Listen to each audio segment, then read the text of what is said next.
दोस्तों, गौतम बुद्ध की आज की इस कहानी से हम सीखेंगे कि हमें दुख कौन देता है। दोस्तों, एक बार की बात है, महात्मा बुद्ध किसी गांव में प्रवचन दे रहे थे। वे अपनी बात को समाप्त करते हुए बोले, मानव के दुख का कारण है स्वयं को किसी से बांधना। जहाँ भी मोह होता है, बंधन होता है, वहाँ दुख स्वयं ही उत्पन्न हो जाता है। अतः अपने बंधनों को जानें और उनसे बाहर निकलने का प्रयास करें। इसके बाद उन्होंने सभी लोगों को आशीर्वाद दिया और फिर अपने आश्रम को लौट गए। अगले दिन उनसे एक व्यक्ति मिलने आया। वह बुद्ध को दंडवत करता हुआ बोला, महात्मन, मैंने कल आपका उपदेश सुना। आपकी सारी बातें मेरे हृदय में उतर गई। मैंने अपने बंधनों को तोड़ दिया, सारी मोह माया का त्याग कर दिया है। अब मैं आपकी शरण में आना चाहता हूँ। उस व्यक्ति की बातें सुनकर बुद्ध मुस्कुराए और धीरे से बोले, मुझे विस्तार से बताओ वत्स, तुमने कौन कौन से बंधन तोड़े हैं और किसका मोह त्याग दिया है। वह व्यक्ति बोला, मेरे घर पर बूढ़े माता पिता हैं और पत्नी है। मेरा एक छोटा बच्चा भी है। मेरी पत्नी बहुत बीमार रहती है। उसके कष्ट देखकर मैं अक्सर सोचता रहता हूँ कि वह मर जाए तो उसके कष्ट दूर हो जाएं। उसकी वजह से मैं भी बहुत दुखी रहता हूँ।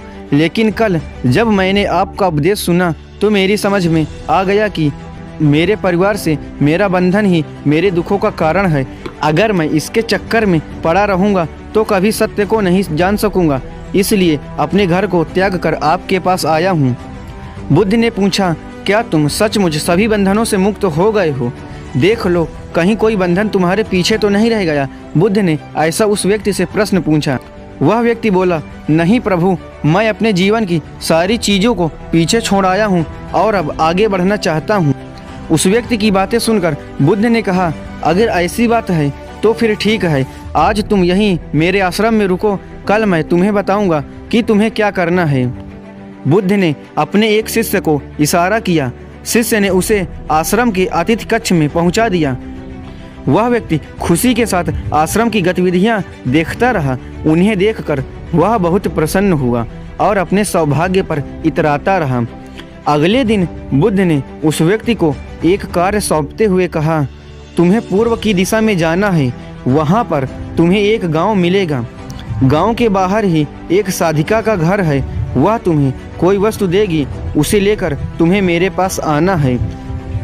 बुद्ध की ये बातें सुनकर वह व्यक्ति पूर्व की दिशा की ओर चल पड़ा। गर्मी का मौसम था। कुछ ही देर में वह पसीने से तरबतर हो गया। उसे प्यास भी सताने लगी। वह सोचने लगा, अगर इस समय मैं अपने घर पर होता तो इस तरह गर्मी में पसीना नहीं बहाना पड़ता। कुछ दूर और चलने पर उसे भूख भी सताने लगी, पर वह एक सुनसान और बंजर रास्ता था। आसपास ना कोई पेड़ था और ना ही पोखर तालाब। वह पुनः सोचने लगा कि अगर मैं इस समय अपने घर पर होता तो अपनी पत्नी के हाथ का बना स्वादिष्ट भोजन कर रहा होता। पता नहीं क्यों बुद्ध ने मुझे इतनी गर्मी में इतनी दूर भेज दिया है। काफ़ी देर तक चलने के बाद वह व्यक्ति गांव में जा पहुंचा। गांव के बाहर ही एक घर बना हुआ था। उसने दरवाजे के पास पहुंचकर उसे धीरे से खटखटाया। दरवाजे को एक साधिका ने खोला। उसके चेहरे पर एक अद्भुत तेज था। वह व्यक्ति उसे देखकर मंत्रमुग्ध हो गया। साधिका ने उसे अभिवादन करते हुए कहा, मैं जानती हूँ कि आपको बुद्ध ने भेजा है, आप अंदर आ जाएं। वह व्यक्ति घर के अंदर चला गया। साधिका के कहने पर उसने पानी से हाथ मुंह धोया और एक चटाई पर बैठ गया। साधिका ने उसके सामने भोजन की एक थाली रख दी। वह जल्दी जल्दी भोजन करने लगा। अचानक उस व्यक्ति की नज़र साधिका के पैरों पर पड़ी। उसके पैर बहुत सुंदर थे। वह उन्हें देखता ही रह गया। तभी साधिका ने उसका ध्यान भंग किया। वह बोली, जिस व्यक्ति को बुद्ध के चरणों में स्थान मिल जाता है, फिर उसे किसी अन्य के चरणों की आवश्यकता नहीं पड़ती। साधिका की बात सुनकर वह व्यक्ति लज्जित हो गया और नजरें नीची करके चुपचाप भोजन करने लगा।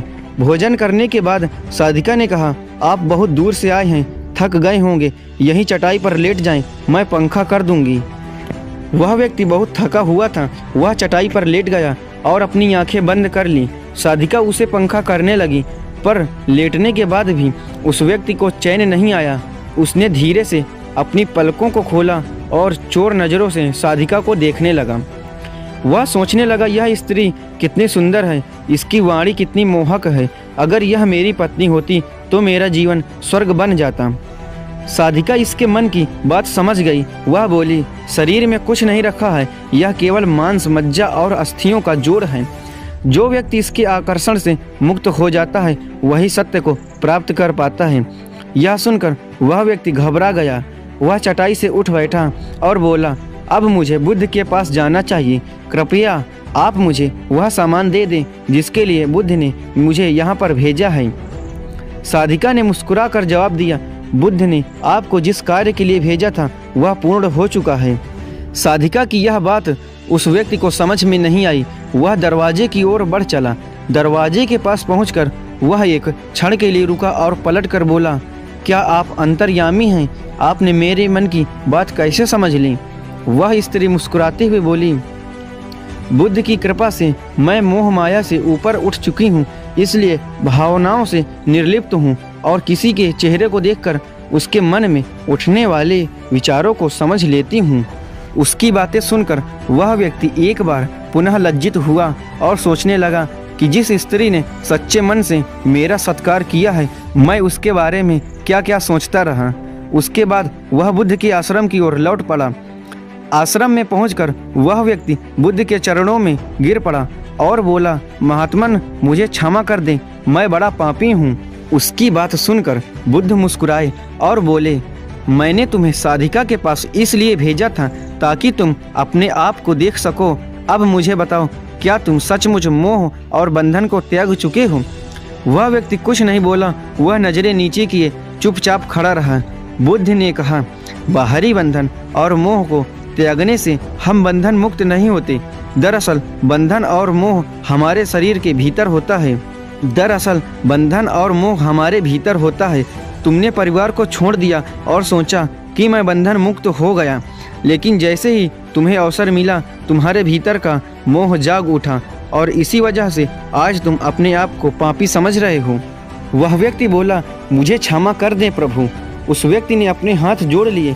फिर वह धीरे से बोला, आप सही कह रहे हैं, मैं केवल अपनी पत्नी से पीछा छुड़ाना चाहता था। वह बहुत बीमार रहती है। 1 वर्ष से हमारे बीच संबंध भी नहीं बन पाए। मैं कुछ ज़्यादा कमाता भी नहीं हूँ, इसलिए मैं अपने परिवार के दायित्वों का निर्वहन भी ठीक ढंग से नहीं कर पा रहा हूँ।